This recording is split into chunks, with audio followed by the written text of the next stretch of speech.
Now I'm right. I'm in Seattle, so it's Oh, cool. 6 o'clock in the evening. Yeah. Oh, that's a nice time. Yeah. Mhm. Okay, so yeah, it's almost time, and so welcome everybody. I guess first of all, I'm going to introduce a little bit about this group and effort growth, but I'm going to use Chinese in the very beginning. I guess that our panel will actually be in English, but considering that some of our audience may not know so well in English all the time, so I will probably introduce effort growth in Chinese first of all. Okay. 大家好，非常欢迎大家晚上来参加我们这个活动啊。那我们 Effort Growth 呢，最近又做了教育科技分社群一个很重要的原因就是我们觉得教育科技非常重要。那大家可以看到，特别是这一段时间疫情这个影响下，其实这个教育科技的重要性更能够发挥出来。那怎么样把这一个 online education， 把这一个网上教学变得更有趣？怎么样把这一个游戏运用得更好？其实我们今天也是有了这样一个话题，也是做我们这一个教育科技分社群的第一次活动。那我们接下来我们还会举行非常多其他跟教育科技有关的主题也非常欢迎大家继续关注我们这个活动。那今天晚上我们是邀请了2位嘉宾啦。那我们今天晚上的主持人呢是杜潇雪，潇雪是我们哥大教育学院的博士，他研究的就是教育科技方面的东西。等一下他还会介绍一下他的研究的方向。那我们还有另外2位嘉宾 Bryan 还有 Elliot 他们会跟大家详细的讲一讲他们是怎么样把这个 games 应用到教育里面还有运用到他们现在的实际那潇雪会介绍一下这2位嘉宾那现在就交给潇雪了。太谢谢 Lancer 了。我觉得虽然说目前是在海外，但是我们这个时区上慢慢的大家非常期待大家今天呢有机会来参加这个活动。那下面呢我可能要用英文做一下介绍，因为呢我们目前呢有一个嘉宾呢，他就是说就是我们会用英文的方式。Okay, so welcome everyone. Thank you so much for coming for today's theme. Because of the COVID-19, there is a lot of situation coming. So we were thinking for the theme is very timing to bring the multiple perspectives in thinking about in what way the game education, the gamification could about to help. Okay, so very briefly, the background. So today we were very lucky to invite 2 of my distinguished my friends and colleagues. So Elliot is really right now is doing the doctoral program at Teachers College, Columbia University, and also his expertise in the virtual reality and immersive learning. I will leave himself to introduce himself. And also Bryan holds a PhD in learning sciences from Northeastern University. So his research focuses on the understanding the complex phenomenon for the computational modeling and simulation. So in the following section, we will have about 20 minutes for each speaker to present their own research work. And then we will hopefully to bring much more in-depth panel and talk about the gamification, learning technology, and the future of the reimagined learning for the online education. Okay, so with that said, Elliot, do you want to start first? Sure. Yeah. Okay. I guess I should share my screen. I think that's great. All right. This is always sometimes just weird. Yeah. All right. And just saying, Elliot is one of his courses at Teachers College in our department is always be the popular one, and virtual reality is always be a trend. So I think Elliot it's always be a very nice timely topic at this time. Okay, excellent. Okay. Yeah, sorry. No, I was just trying to make sure sound would be working. All right, great. Well, I'm happy to be here. Thanks for having me. As she said, I'm a doctoral candidate at Teachers College, and I am, well, as you can see from the title, it's a little bit different than the title that you may have seen before, which is using the term gamification. And the reason for that is, I'll explain a little bit later, but there is a difference that I want to make clear between what gamification is, at least in terms of in the education realm here as understood in the United States, and I guess actually just in research in general, versus something called game-based learning, which is what I'm more interested in, and I think most people actually are probably more interested in as well. So a quick thing about my background.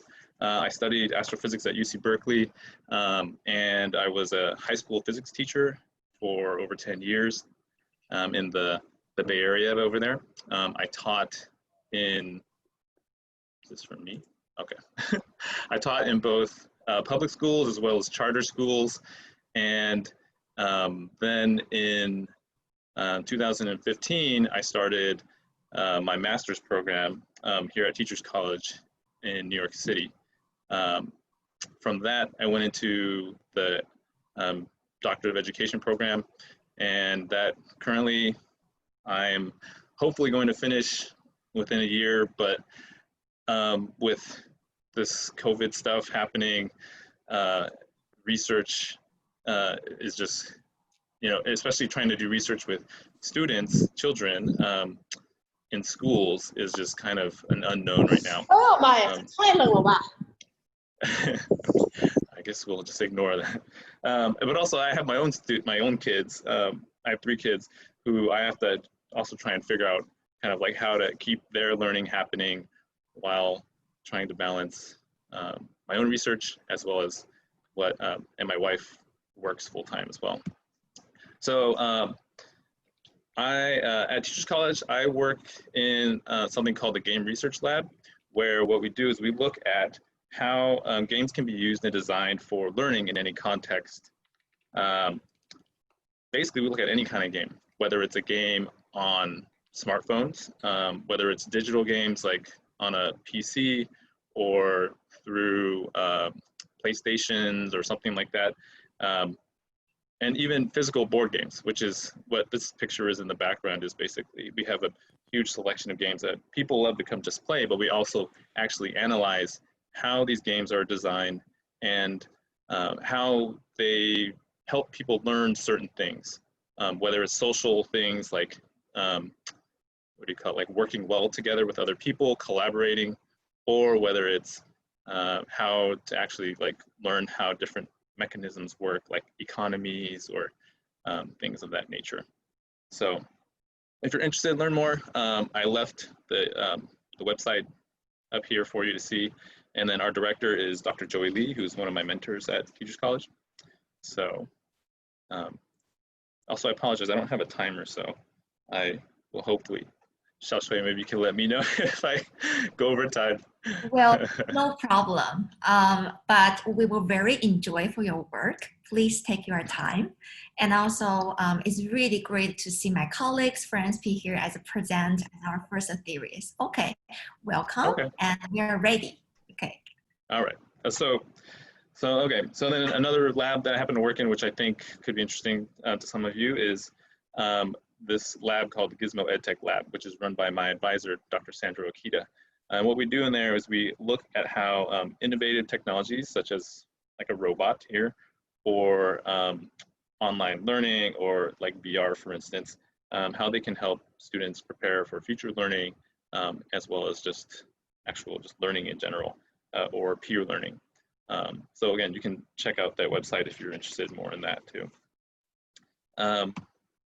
So still to actually preface kind of the difference that I wanted to make sure people understood here is that there's a big difference between gamification and what is called game-based learning.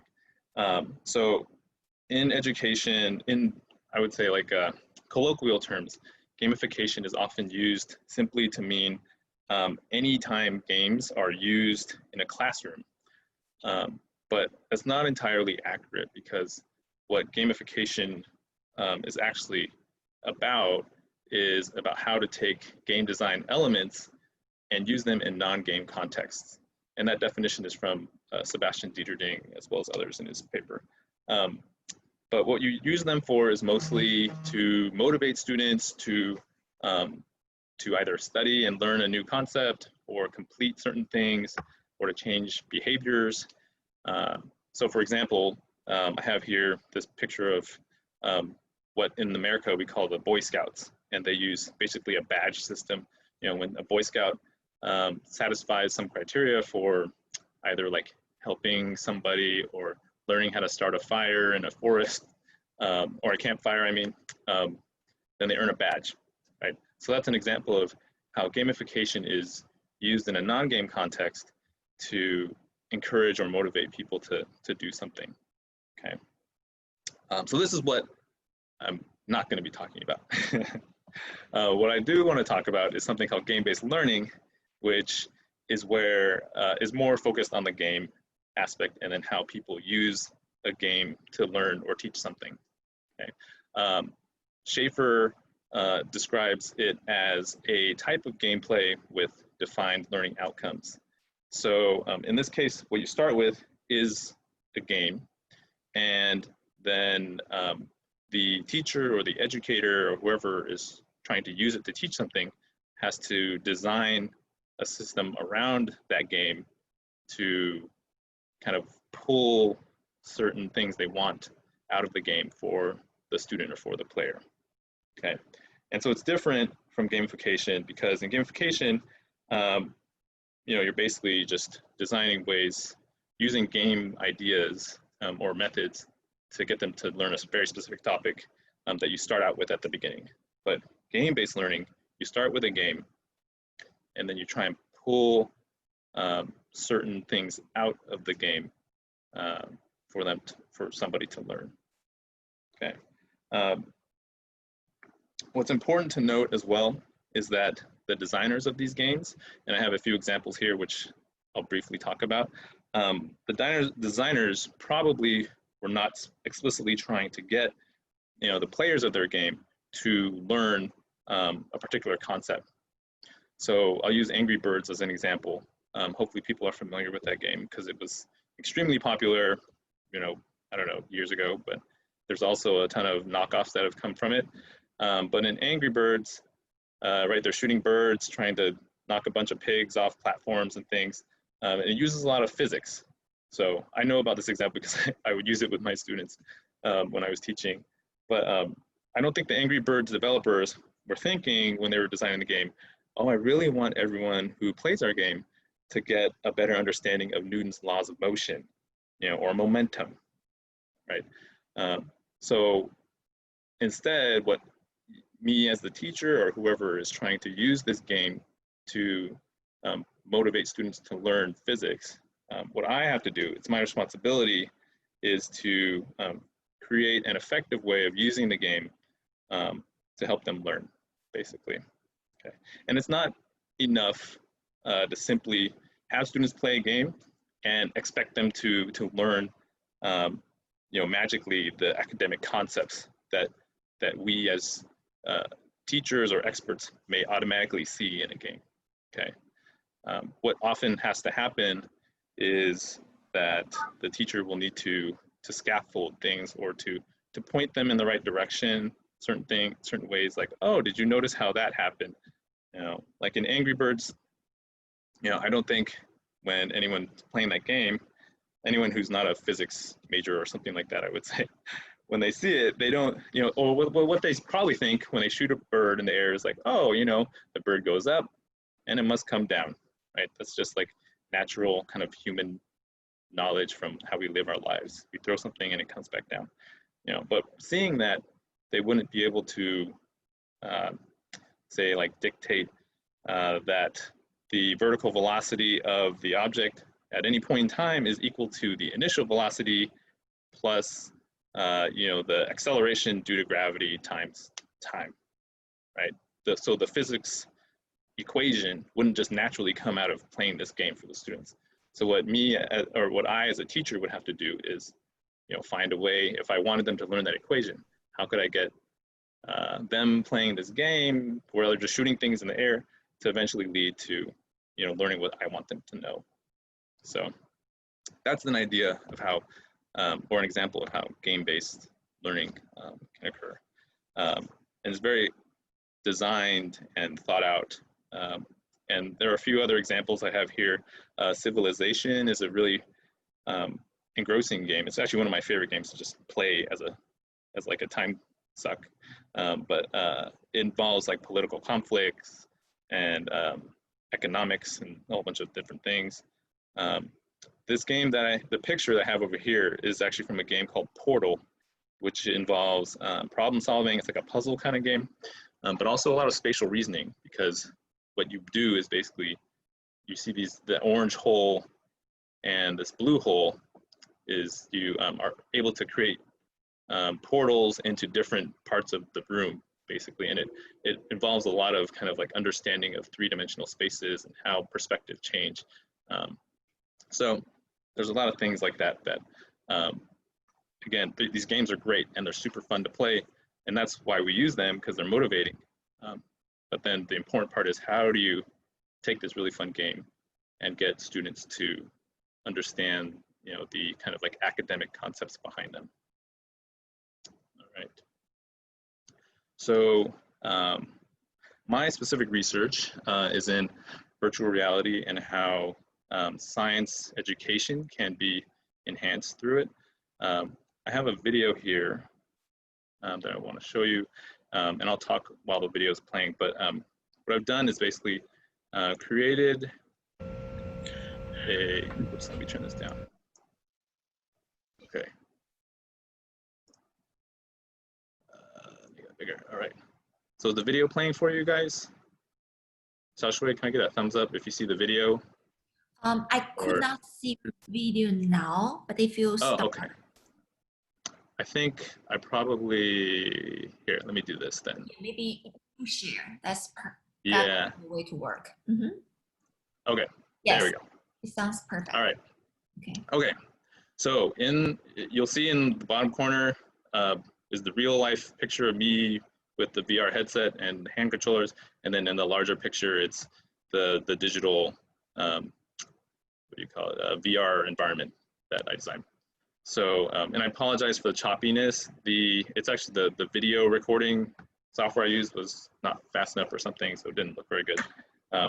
Anyway, what I did here was I was just interested in learning or looking at if people were to conduct a chemistry experiment in virtual reality, how would that affect either their content learning, but also their behaviors in a lab or in the virtual lab, and then how actually would that affect their behaviors once they return to the real world and try to perform science experiments in real life. You know, because virtual reality is actually a really great tool for exploring kind of like twists on how reality can function. In a chemistry lab, for instance, dangerous chemicals are often, you know, worrisome.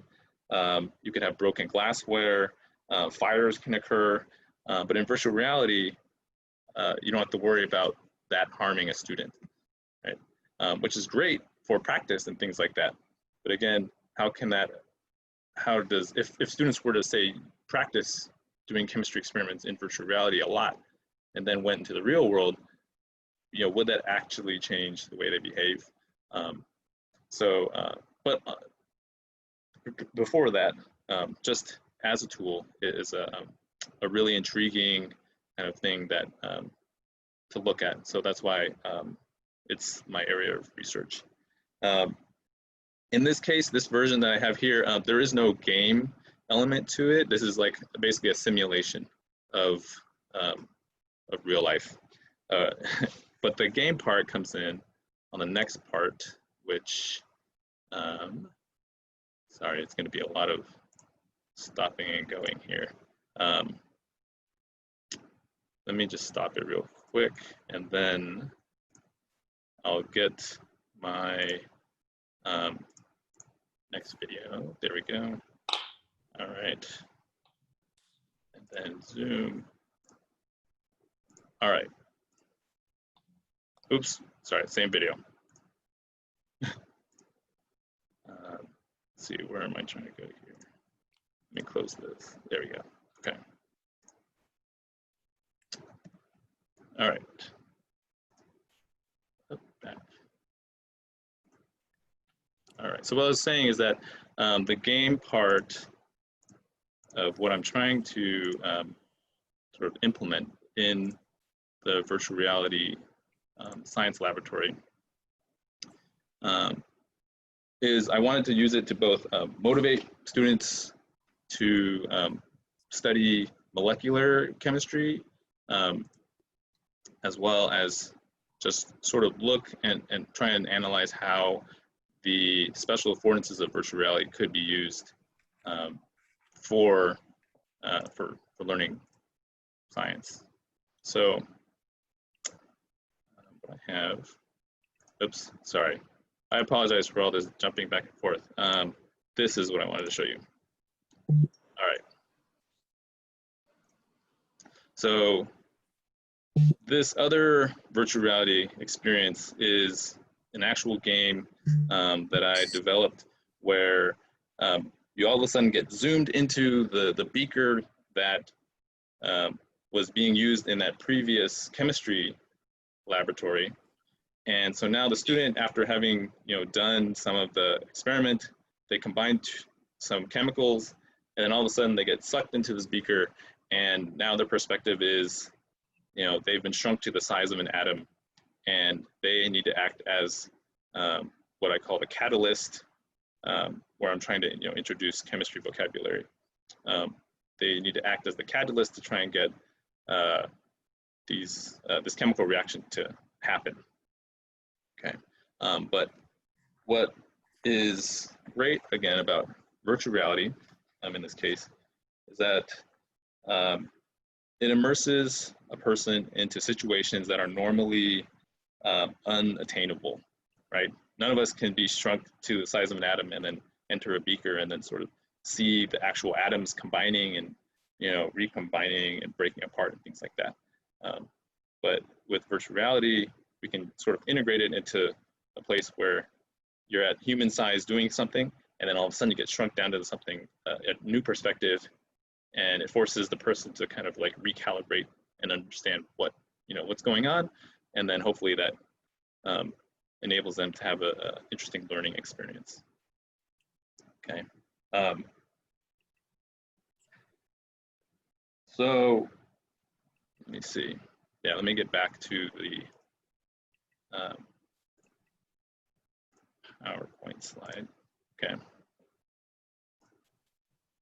There we go. So this kind of leads to, well, how does virtual reality fit now into the education sector? Because previously, and I mean by that, I mean pre-COVID, virtual reality was kind of like marginally used in classrooms, at least here in the United States. Perhaps in China it was used more because I know often the Asian countries like China or Korea are kind of more adopting of these things quicker.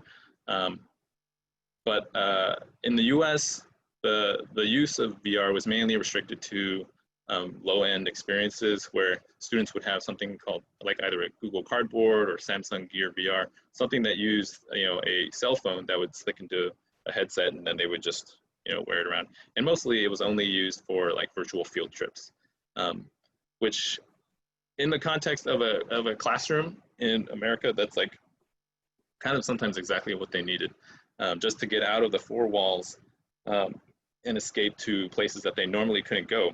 So in this case, these kids, or just the bottom example is, they got to go visit, an underground or underwater, I don't know, coral reef or something like that.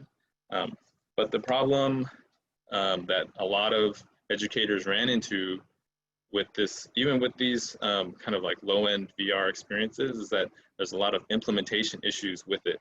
It's difficult to get 30 students each to have their own headset, to get them all linked up and kind of like doing the same thing at the same time, but then also them having the freedom to look around.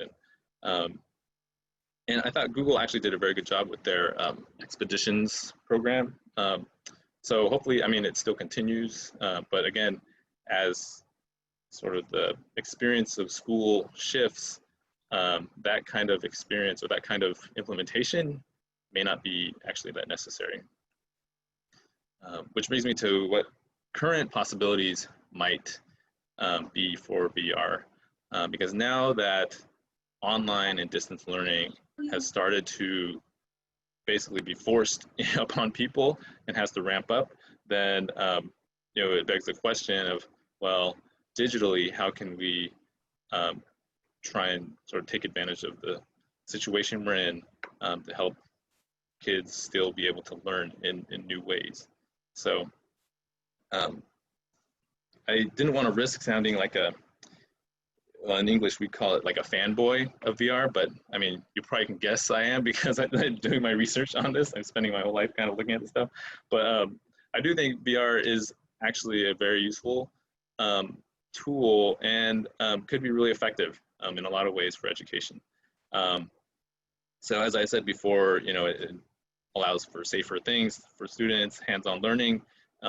When they're doing distance learning is an important sort of factor in using it. And it's not just like a new thing too. It's been researched, it's been out there for at least 30 years. I listed some at least well-known in the education world authors who and researchers who have done research on virtual reality. If people are interested, Jeremy Bailenson at Stanford, Carolina Cruz-Niera started one of those first, they call them cave environments, where they were like a room where they had projectors on the ceilings and on the walls. That's how they did it. It wasn't like a head-mounted thing. Chris Dede up at Harvard, I think. Yes. And then Bricken and yeah, thanks. And then Guido Makransky is also a kind of like current researcher who's doing a lot. So again, VR as kind of hip, and you know, some people think it's like it's on a wave of popularity and it's eventually going to come down. I feel like it already has kind of hit that peak, you know, a year or two ago, and now it's going to settle into like a maturing stage where people will figure out the good uses of it, and the, you know, kind of a more applications that are actually helpful and not extravagant. You know? But again, problems will still be here with VR. As I said before, the responsibility actually for, especially I guess with acquiring VR headsets, is now going to fall on like individual students and families, which is actually socially a difficult situation for us to be in, right? Because before, you know, students can go to school and they can use laptops and computers at school, and some schools are helping students to get laptops to be digitally connected now that we're being forced, you know, to do a lot of like hybrid online learning. But this VR stuff kind of adds another level to what students will need to get. And students with, you know, difficult financial situations are unfortunately, they're going to be excluded from this. And so how can we keep that from actually happening? Because basically it will just end up becoming, you know, a situation where technology exacerbates the achievement gap, both for race and class, and that's obviously not what anybody wants. So yeah, that's basically what I was thinking about virtual reality and education, games. Yeah, if anyone has questions for later on, I'd be happy to answer them. And I look forward to what Bryan will be talking about. I think we all have tons of questions for you very soon. But before we move to the question panel, so I would like to move to Dr. Bryan. So after we talk about the virtual reality, it'll be nice to take another view, think about modeling and simulation, which is another form of the education technology and its application in the classroom. Okay, Bryan, are you ready? I think you are muted. Let me unmute you. Okay. Perfect. Okay. Awesome. Can you see my screen? Yes, it's perfect, Will. Awesome. Okay, so everybody, first off, thank you for having me here. Thank you for joining. And Elliot, I really loved your presentation. It's great, and I think my research also shares a lot of a commonality with what you just said. And I also enjoyed watching the chat box underneath the screen. So I would invite the audience to talk about their thoughts and feelings, questions, or answer to each other about, let's start a conversation, let's start a discussion, right? I already saw a lot of a good thinking going on there. And now the first thing before I start, I would give you one question to think about. So what do you think is worth creating a game for?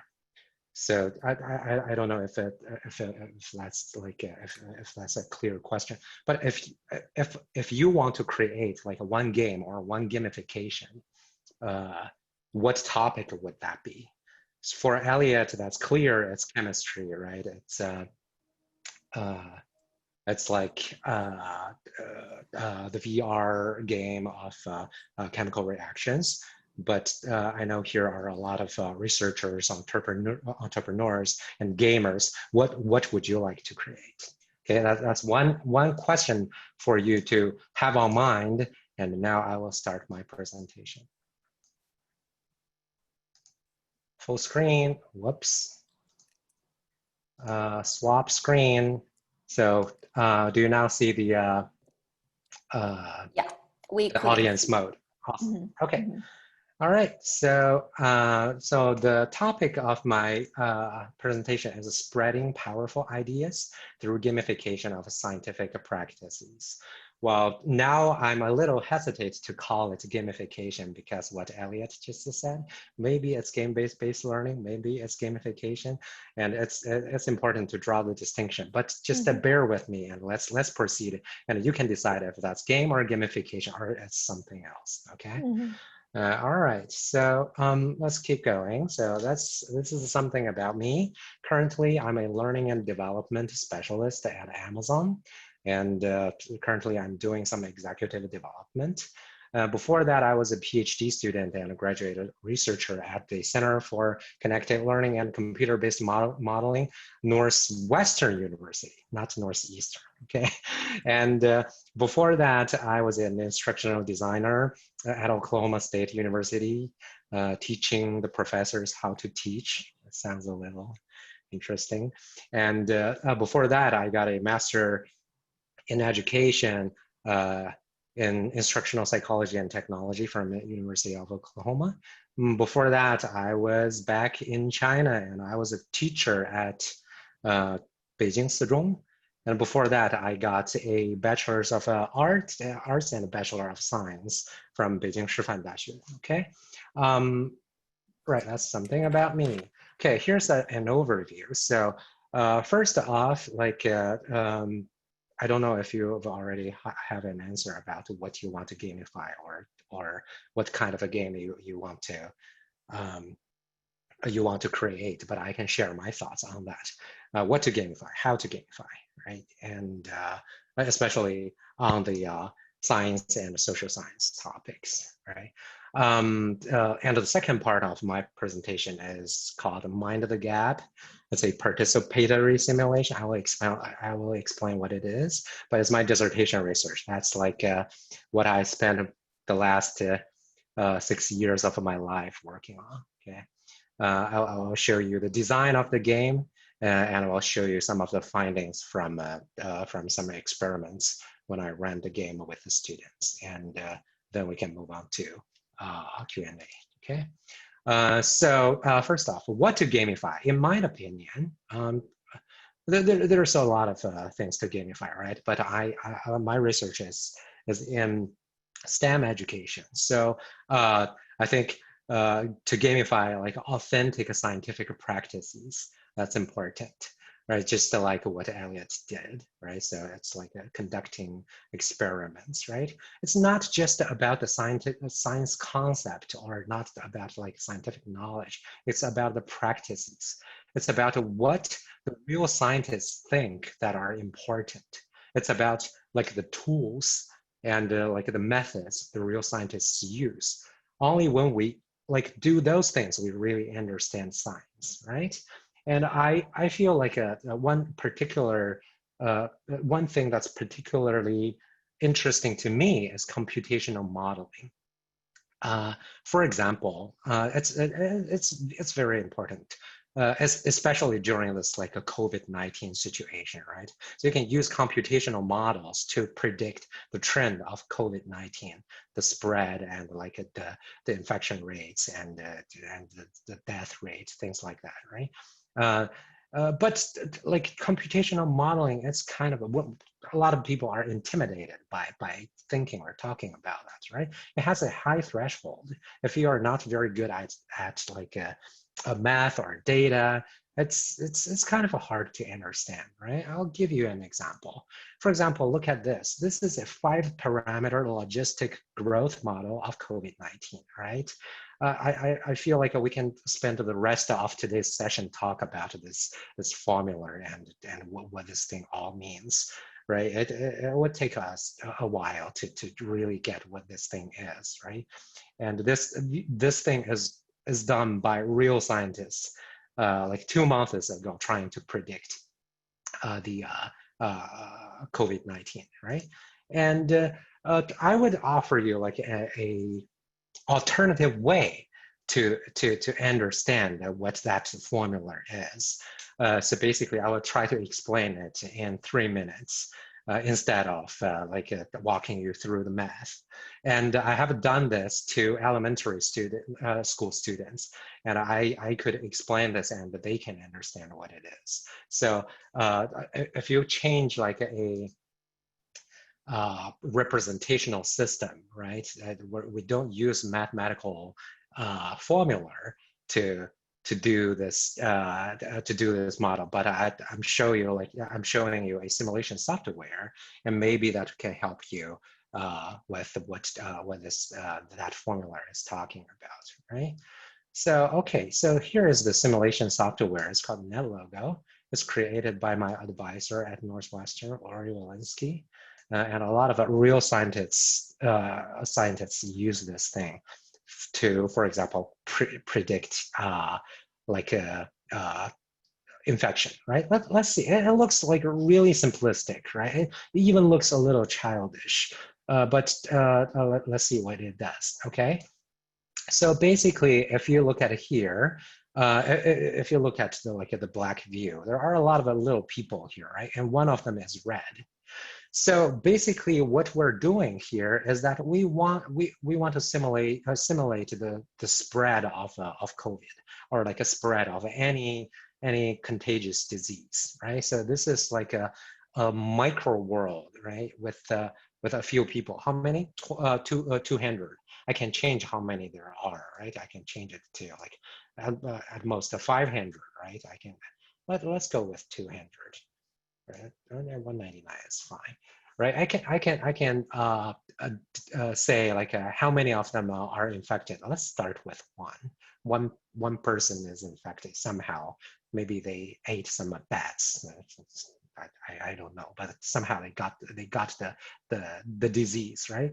What if we let them like walk around? What's going to happen? What do you think is going to happen? Right. So let's run the simulation and see.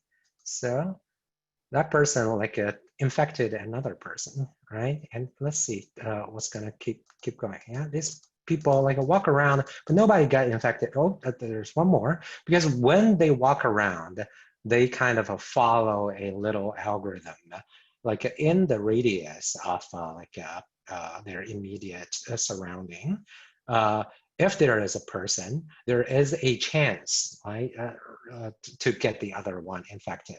It's a probability game, so it doesn't have to be infected, right? Let's keep doing, and actually I will let this model run, so you can see like these people run around. I can speed it up, and you can see like more people got infected. Look at this trend, right? Look at this this graph. What is this?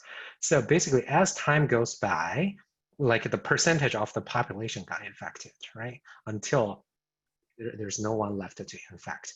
And if you look at the trend, it started really slow, right? And then kind of it takes off, and then it shoot up, and until like there's less susceptibles, and then there's finally everybody got infected. It's such a simple thing, right? What is this like a good model of COVID?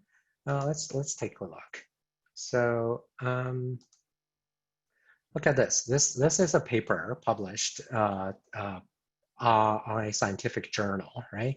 And this orange curve, it looks familiar, right? It looks just like this one, right? And the blue dots are the real data from the United States. You can see it traces this curve pretty well, right? So although this model is so simplistic, right, it gives you like a good idea of how this pandemic is gonna pan out, right? So this model is kind of useful, right? And not only in the United States, if you look at all the other countries, it kind of follows the same trend. So you know, like we're still at like the early stage of this thing, right? And that data is like, I pulled it yesterday from CDC, so it's official data. Okay, then this thing may still look like a little bit boring, right? So you can watch this thing. It's like how is it different than a YouTube video, right? So let's try to gamify it, right? What about if I give each of the students, like let's say I have 30 students in my class, right? What if I give them a up, down, and left and right buttons, right? So they can control one of these little guys in this micro world, right? And on their screen, they only see like their immediate surrounding, just like you and me, and we have like a immediate circle. We see different people, but we can walk around. Let them walk around the model. Let them to become part of the model. Let them dive into the model, and let them play in it. Right, so that creates a game, right? So let's see. That's what we call participatory simulation, right? So for example, if you look at it here, this is like a shared virtual space, and we got like 4 players here. One is playing a person infected with whatever, COVID or something, and other people haven't got infected.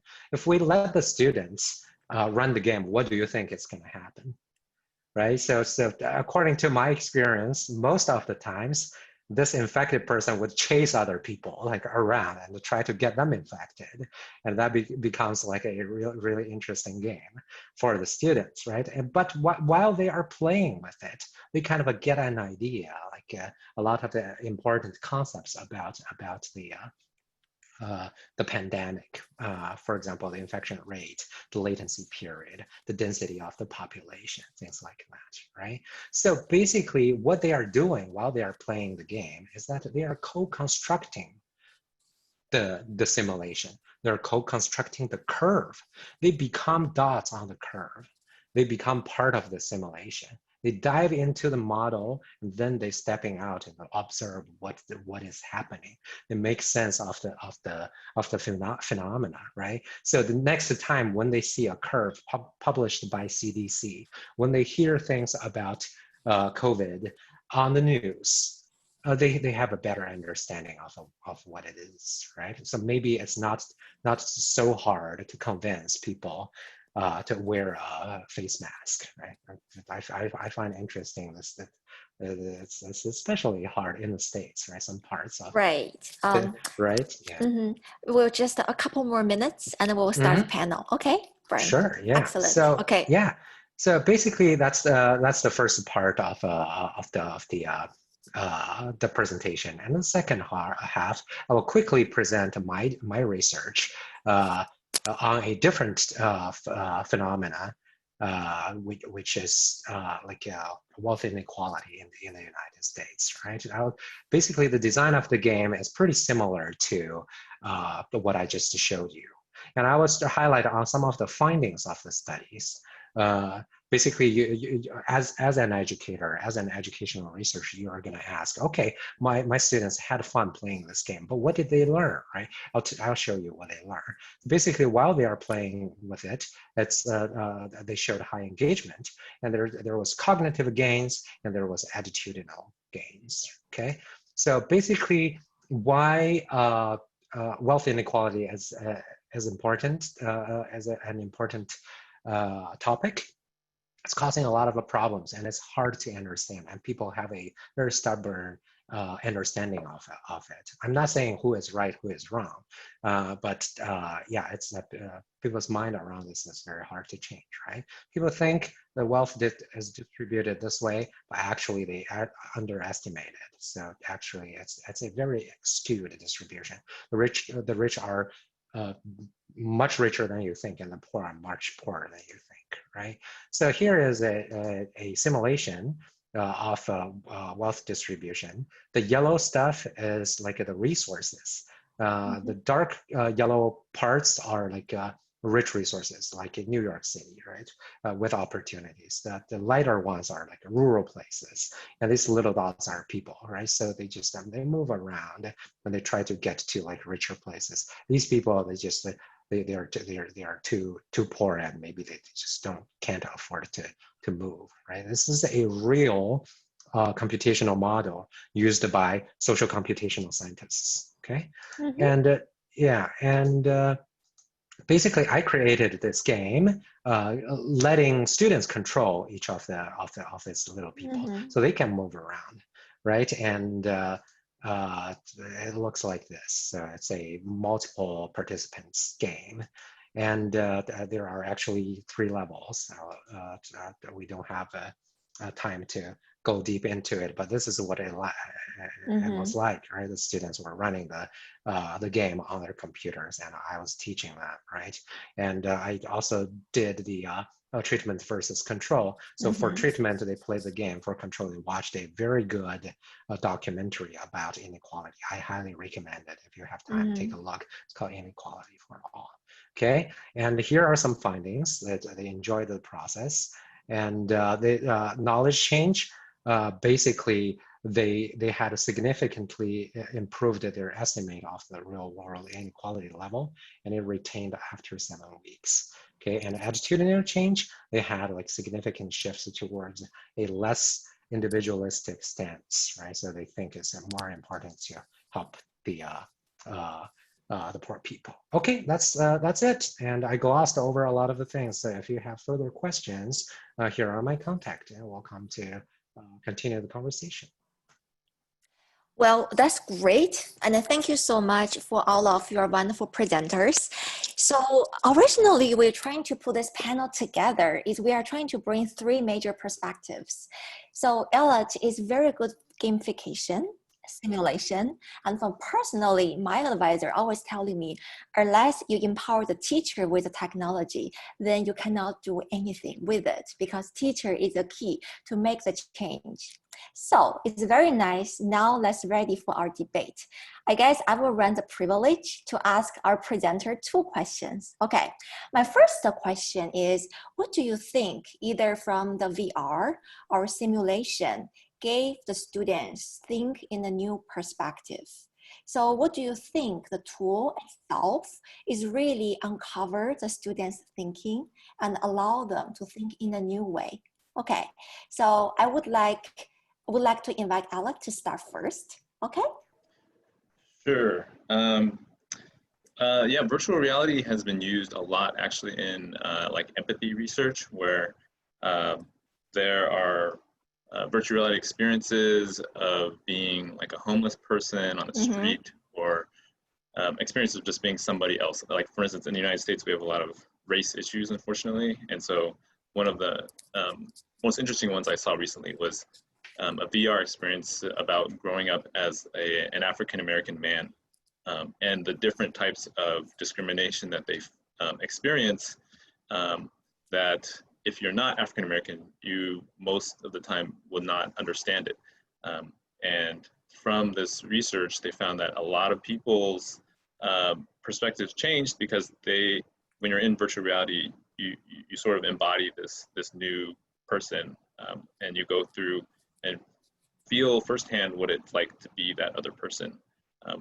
So it's very, I think it's highly effective, and it's not just to be a person. You know, if the VR experience was to like be a dog on the street, you know, right. that could cause people to be empathetic to dogs. I don't know, but yeah. Okay, thank you. And now, Bryan, what do you think? Yeah, so I actually missed the most part of the question, but I can start with but Sure. but I can Go ahead. talk a little bit about like the perspective taking part, just as what Elliot said, right? So one of the awesome things about like a virtual reality or like this perspective taking or like a role playing game is that to foster empathy. Right, as to let you see the world from a different perspective. It's to experience something you don't usually experience. For example, the game I created, right? You've never been so poor that you can't afford moving around. But what if you see it from there, right? What if you are a multi-billionaire, right? So that's going to be very, very different. So yeah, that definitely fosters empathy and it broadens our mind. We all live in our own bubbles, right? And we have like a very fixed way to think about the world. If you take perspectives, and the VR and the perspective taking technology enables us to do so in a very realistic way, I think that's a very impactful experience that we can create. Right, exactly. And also, I'm also glad to see that both of you have some teaching experience before. I know either chemistry or in a certain area. So then I guess my next question is, suppose what would you envision a teacher incorporate this part of technology in their lesson plan, right? Because in considering with the technology resources, the knowledge preparation, maybe could you talk a little bit about your personal experience when you work with a teacher to use this type of the work in the project? Okay, because then I will start with Bryan first, because I thought in your presentation, you work with a couple of teachers in the private Catholic school. So could you talk a little bit about that experience and then Elliot follow, okay? Oh yeah, don't get me started. Yeah, I have a lot of in a things very brief to way, say. okay, because we have many Right. questions. Right. So basically, it's hard. Yeah, I would say it's hard to incorporate these things to the current school curriculums because it's like things are built on different philosophical fundamentals, right? Currently the school curriculum, at least most of the schools, they're still teaching to the tests, right? They still care about like their students, like the graduation rate, how well they do in the SAT, how well they do in the Gaokao, right? So that's then if you use like a large chunk of a classroom time to do this kind of VR experiences, I had one teacher told me, well, I can only give you the time that is like the school the time that's matching the part of the score on the like a final exam, right? For example, the part you're teaching versus two score points versus 100. In the final exam, I can only give you like 2% of my time to do this experiment, right? So that makes it really challenging because like this experiential learning, it takes time, right? It's not just to tell the students directly, but it takes time. Yeah. Sure, I agree. So let's see. Yeah. Yeah, I'm really glad Bryan pointed that out because that's exactly what I was thinking, is that utilizing games and I would incorporate, you know, VR and the simulation type things that like Bryan was using. I think they are excellent tools for teaching. However, the education system that we have is not built for sort of like using those kinds of tools well, because, you know, in the United States at least, it's very test centered. You know, high stakes testing is very important here. And so every minute, you know, like you said, sometimes it's like allocated. You need to do like, you know, 1/4 of your time is math test, 1/4 is English test, and this and that. And you don't have this time that is needed for actually letting something like a game to be fully explored and fully developed and used in a way that students can actually like learn from it.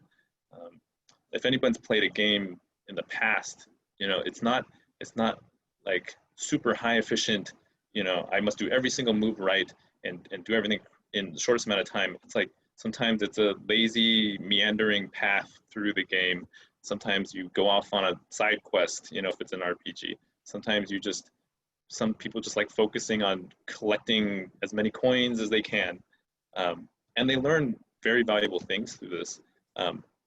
But at least, especially with like game-based learning, you know, there are very few games that are focused solely on learning the same content that is being tested by our school systems. So, you know, a teacher is put in a hard place, I would say too, is that, well, yes, teachers would love students to learn and love games and love learning and, you know, be motivated by the games, but they only have a certain amount of time, and they're you know, being pressed against this expectation that they have to have their students as well prepared as possible for some kind of high stakes test. And parents want, you know, often parents actually don't appreciate the learning value of games as well. So then teachers get pressure from parents. Why is my kid going to school and just playing games all day? You know, they don't understand, well, we have it structured so they can learn this particular way from it. So I'd say it's cultural as well as institutional boundaries and obstacles that often come about with these kinds of things. Well, I'm sure there is a continuing challenges, but I think from your example you just showed, I see a lot of cheerful stories. Do you want to share one or two cheerful stories with us? And because I know you have so many teaching experience also, maybe share with us a couple cheerful story at the same time. Sure. Yeah, when I was a physics teacher, so I used, you know, I did use actually Angry Birds as a very introductory motivational game for students, because it's obviously very difficult to actually get real measurements from that kind of game to actually use in physics equations.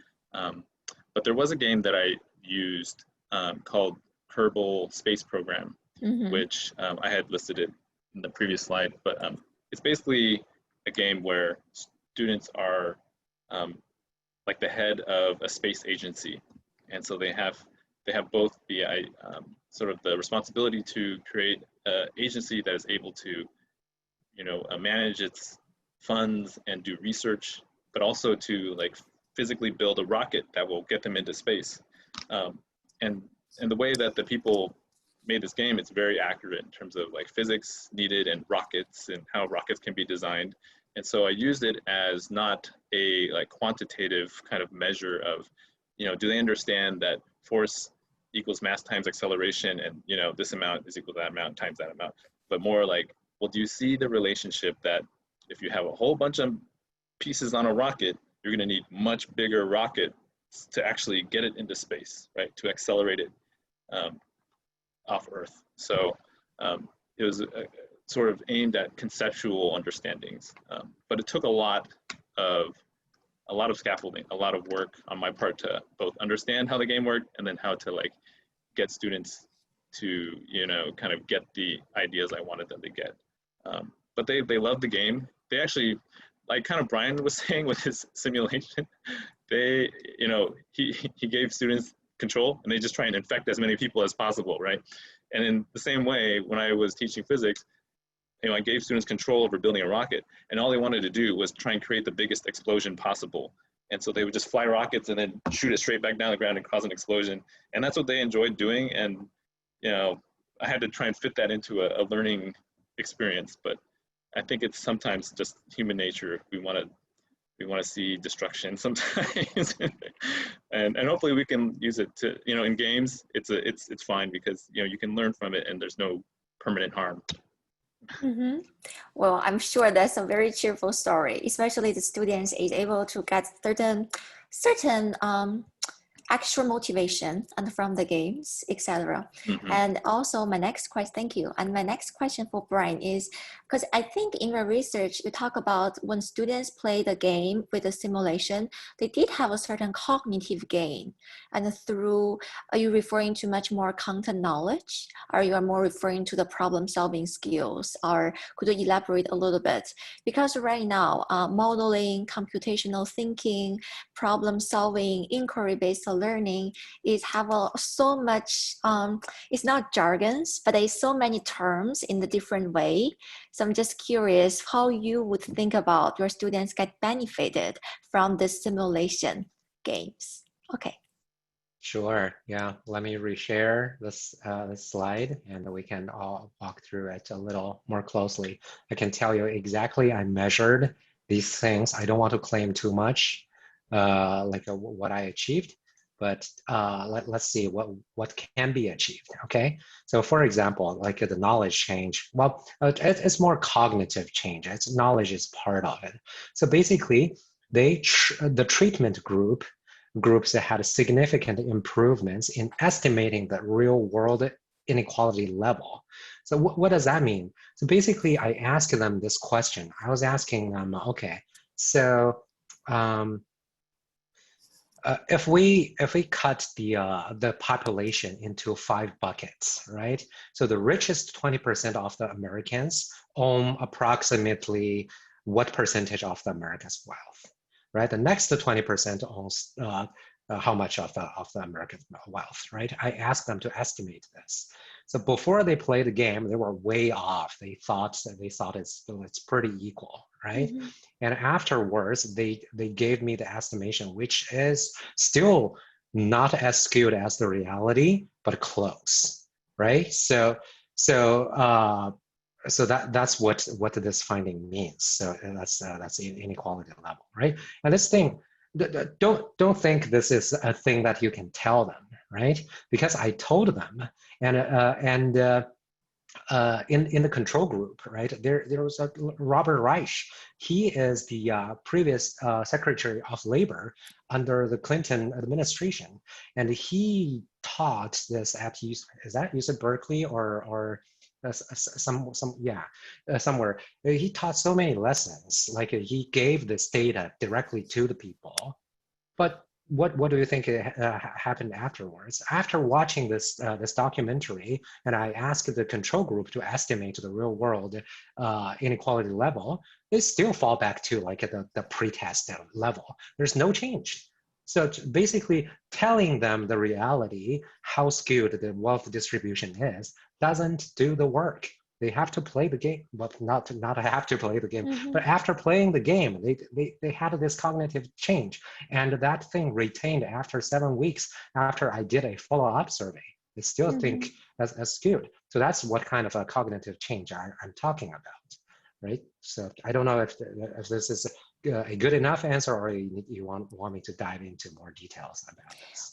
Well, I think that's a perfect transition for our next section with audience Q&A, because I was very appreciated so far from the diverse perspective. So we have talked about how the students gained, how the teachers get their frustration or cheerful messages. And I think now let's give just a couple questions to the audience. Okay, so they could ask either in Chinese or English. Let's see what they come up with. So, okay, so now I have a question. Okay, sure, I have a question to Elliot first. So any game design resource principle do you recommend for teach like 101 level? Recommend for the teachers like 101 level, I guess is elementary level. Okay, so elementary school. For teachers in general. Like ages, what would that be, like 5? Okay. Game design resources or principles. Well, I think principles of game design that would be great for teaching students is mainly part of it is creativity. I think just getting students to be able to express their creativity is one of the best ways that games can be used. And then there is something about the mechanics of a game. Like students or people who design games often have this great idea in their mind, and then when they actually try and implement it, it's actually very difficult. The mechanics of a game, and what I mean by mechanics is like why do you make a character run right now, or why do they jump, or why do they have the ability to I don't know, shoot fireballs. All of those little small details are actually really important ways of sort of subtly helping players learn certain things. And so for students to be able to understand that sort of those little details are actually very important for a game, I think is a really useful tool for them. And just for elementary school kids too, it would help them understand that those little details are important things. And they're not going to be creating the next like Fortnite or something like that, but they'll at least understand a basic principle of game design, and that like your mechanics should support what your end goals are. Mm-hmm. Well, thank you. I think I will follow up with Bryan very soon, but I guess my next question for you is, would you like to talk about the platform they use to build a VR game? So what platform you use? Oh, sure. Yes. Yeah, I used Unity 3D. If you wanted to look for it, just look at unity3d.com, and it's a great platform to use for creating virtual reality experiences. A lot of game designers use it as well, just for two-dimensional or three-dimensional games. It requires some programming knowledge. C# is the language that it uses, and it took me the version that you see there. I think it took me like a year to learn to eventually get to that point, because I was not a programmer before this. So then I had to teach myself how to program, and then eventually make that thing. And so it was a long journey. Mm-hmm. Thank you. And I guess right now I'm just addressing students in Chinese. So I guess, and then what basically trying to explain is when we trying to understand, usually when we design the gamification, the procedure, so sometimes it's very hard to start with it, because are you looking for certain potential, or how do you start with this gamification process for the students? Would you talk about either from the VR perspective or simulation perspective? So how you start from that to initiate the state? Mm-hmm. Bryan, you want to go first? Yes. Yes. Okay, that's a good question. And my thinking is that first off, you need to pick a good topic, right? What is worth your time, your effort to build a game around? So I believe like scientific practices, like powerful ideas, things like this is worth your time. But also, while you plan this thing out, you need to think about like the game mechanisms. What makes this game interesting, right? What is the activity space? What things you allow the students to do within this this activity space? And then I would say keep your scope small. Don't try to create something like Minecraft, right, or Second Life. That's kind of a full blown a game environment that takes like a team, like a company of thousands of people, years to create. Don't aim for things like that.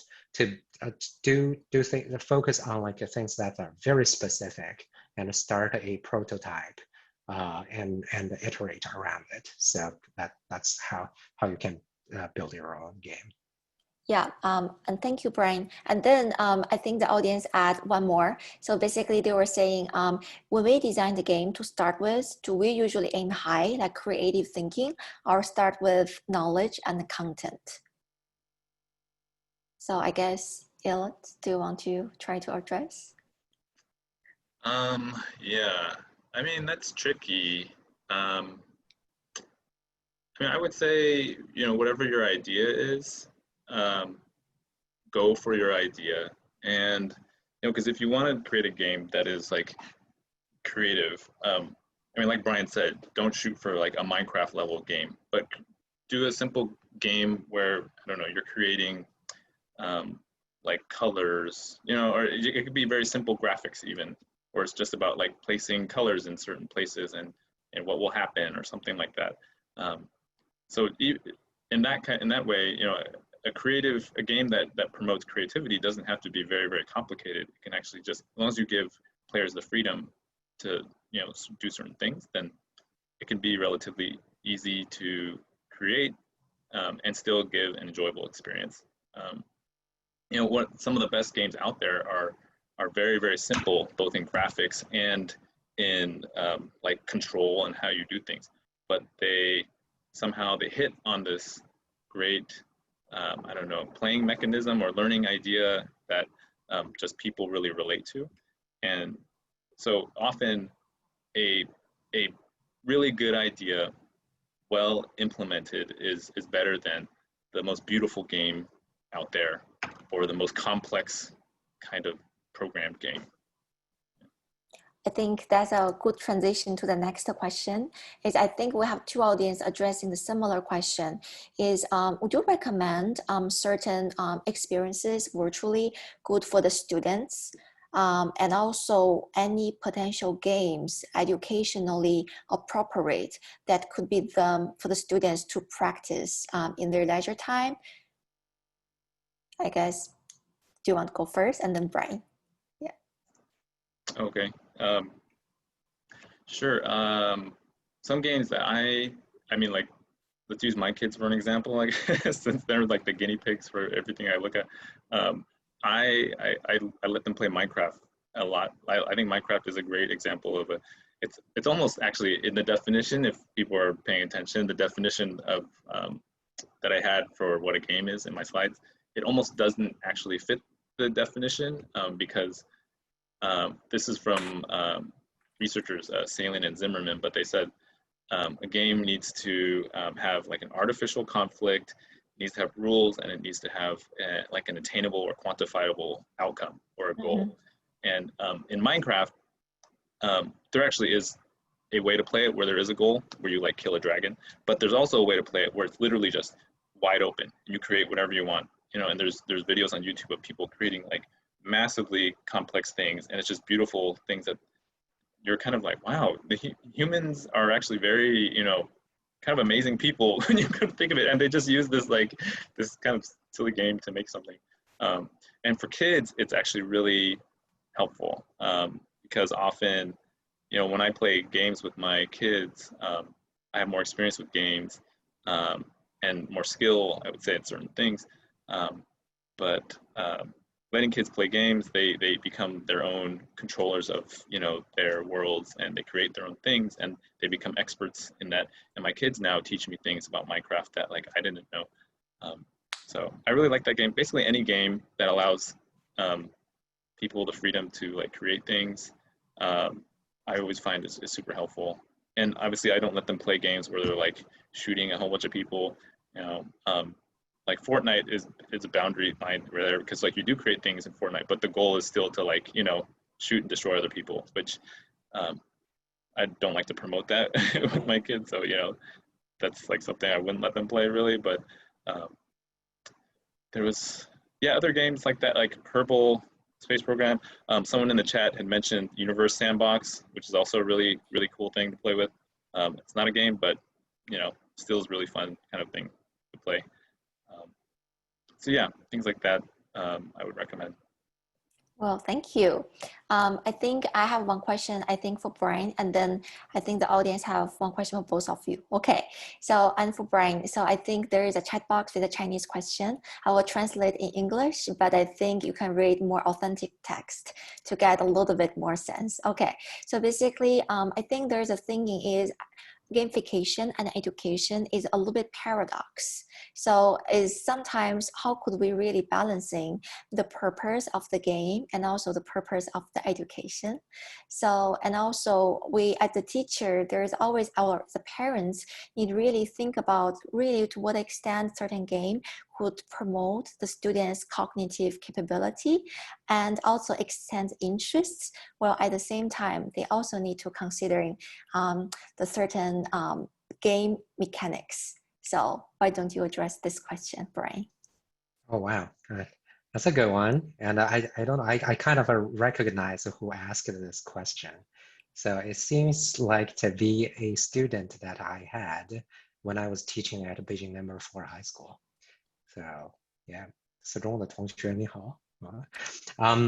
Well, so yeah, actually that's a lot, right? That's a big question, and I think mostly it's like how are we using the game, right? So if you see like the game as a time killer, if you use it just to pass time and to escape from like doing your homework, that's definitely like sucking up the time, sucking up your time.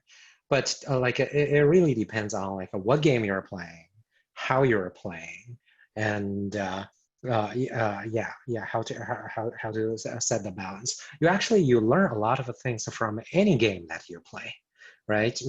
Sometimes we think like some of the game are like totally unrealistic. Yeah, but games are by definition rule-based, right? So when you are playing that game, you need to learn the rules inside that game, and no matter if it's like the Angry Birds or like the Smurf Farm, I forgot what that name was, but those little games, you need to figure out the rules behind what you see. That's like an important ability to see through the phenomena, to extract the mechanism behind it, right? So that's that's an interesting. I would say like all gamers are smart people, right? But but that doesn't guarantee they perform well in school. Because if you think about school is another game, right? School has its own rules, and you go there in the morning at a certain time and you do like a bunch of things. There are class routines, there are different roles assigned to different people. There are teachers, there are students, some students are leaders, some students do what they're assigned to. So school is also a game, and doing well in school doesn't mean like you are a better person or you will have like a better future than other people. It only means you are good at playing the game, the school game, right? But that definitely translates to a lot of like the basic skills that you can use in the future in your life, in the workplace. So I see, when I think about games, I see like a very blurry line between what is a game and what is not. I don't know if I'm making this thing more confusing or if I'm sure. Answering this question. Yeah. Well, I'm sure it's a very paradox question, right? So which means leads to our next question is how the game-based gamification makes the teaching more effective. So considering the design principles of the game, so are we really able to shift the classroom from the teacher-centered to student-centered? I guess maybe I would just combine the two questions from the audience together. The first is how the game makes the teaching much more effective. And the second is to what extent the gamification really shift the classroom from teacher-centered to classroom-centered. Okay, so I guess. Yeah, sure, I'll go first. I think when talking about game-based learning, as opposed to just gamification, which gamification I think in this context would be where like a teacher is very much in control of like what they're trying to do. And they're just building kind of like things that will help students get to like a specific place. And I don't want to come off saying like gamification is a bad type of thing, because I think it's actually very useful and very good. And we see it all over, not just in schools, obviously, but in many apps that are out there, right? You earn badges and you earn points, rankings. But with game-based learning, what can often happen is students can become the experts in a game that they're playing. And I think that is a really empowering experience for a student, because so much of their experience while they're in school is a very disempowered experience, right? The teacher is the one with the knowledge. The teacher is the one who controls like many things. Kind of their lives are run by bells that are, you know, somewhere else. And when they're playing games, then they are in control of, you know, this tiny little world. And I think that's actually why games are so addicting, honestly, to a lot of people, because it's a world that you can finally control on your own. And for students to be able to play that in school, and for the teacher to sanction it, say it's okay, is very helpful, because it gives them, you know, something that they can kind of like own as their own. And eventually they even can become the experts. And often, you know, as we find, students know way more about games than the teachers. So then they become the expert. They become the one with knowledge. The teachers are often the ones who end up having to learn from them. They're like, oh, I didn't know you could do that. And this kid's like, yeah, you just do this, this, this. And, you know, then all of a sudden the tables are turned. The students are now the ones teaching. And that is actually extremely empowering. And for many people can be like a life-changing experience that they have in school that they typically don't have. Well, okay, thank you. Bryan, do you want to address it? Yeah, a little bit more. I think Elliot said it really well. It changes the game, right? It literally changes the game. Like the students are the one who are better at this than the teachers. And a lot of the teachers are fearful of that, right? They are afraid of giving control. They're afraid of admitting that they are the one with less knowledge, right? And like to answer to the first part of your question, I think it's really a philosophical question.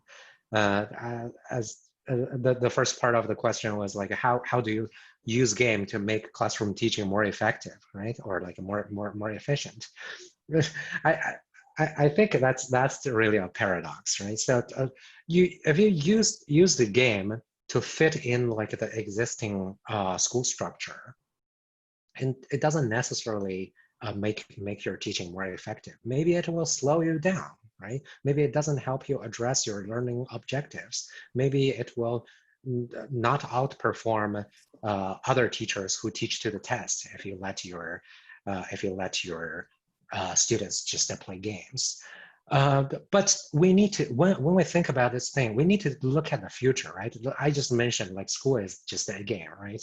And we need to go up one dimension and look down and see how we can reconcile these things. So basically, if we change our philosophy about what school is, what teaching is, what learning is, right? We can see like students learn a lot of the things from games, and then maybe that will change our thinking about what roles are games playing. Is it competing with my teaching time, or is that possible? Like I can build like a whole curriculum within games. And I know there are, is that Zimmerman and Cillian? They built like a game school in, I think at New York City, and there's also one in Chicago, right? So yeah, these people are like bold thinkers, and they try to kind of tear down the existing school structure. They try to tear down this educational stereotypes, and try to get something new. It comes back to like John Dewey's ideas about a garden can be a school, right? So we need to like abandon what we already believe. What is game? What is teaching? What is school? What is learning? And we broaden our minds, and then we see like a better ways to bring things together. Well, I'm sure that's a very revolutionary thinking, but also again, it did sometimes, depending how the instruction is used, is create a lifelong learning experiences for the children. It's the moment when the children show the instructor, I can do this, and show the instructor, I believe it has a lot of cheerful moments, and from the students and from the teacher, regardless the school change, but also the interaction between the teacher, students through game is always be a meaningful moments.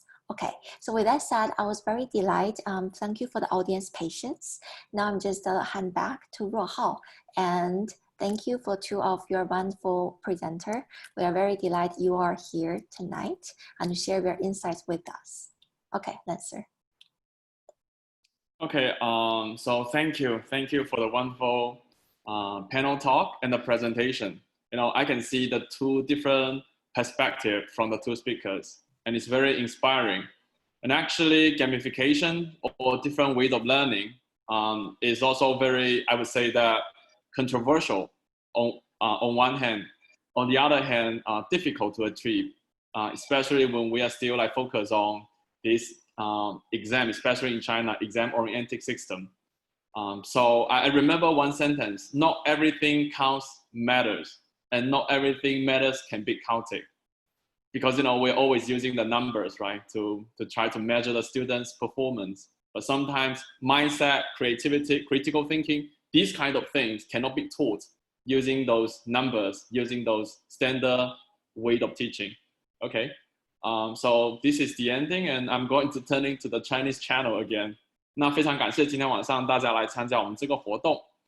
接下来呢，我们 F for Growth 呢还会进行一场又一场的，但我们大概是每个星期或每2个星期进行这样的一些讲座。我们是邀请着像美国一些大学的老师行家。那像今天 Bryan 他是在亚马逊做这个学习科学家，他自己也是对这一个培训方面非常有见解，所以我们就邀请这样的一些行家实践者来给我们做一些分享。下一周呢，我们是会做博物馆教育方面的一个讲座，就我们邀请了中国跟美国两方的这个在博物馆教育方面非常有见解、非常有经验的朋友然后在下一周我们是邀请了郝景芳，就是那一个折叠北京的这个作者来给我们做讲座，也欢迎大家关注。那我呢也把我们这个 F for Growth 的公众号就单独把这一个公众号放了出来。如果大家感兴趣的话呢，大家可以加我们这个公众号。那我们接下来我们一些活动呢都会在这个公众号上面宣传。所以非常感谢大家的一个支持。那我们就期待下次的见面。谢谢大家。Thank you, Bryan and Elliot. Thank you for your wonderful presentation. Thank you. Thanks, everybody. Yeah, thank you for coming.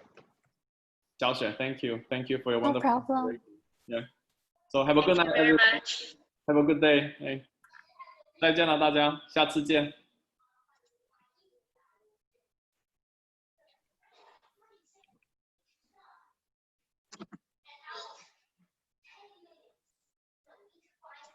Okay, 小雪 so thank you. I'm going to stop the video. Okay. I'm going to stop the recording as well. Have a good night.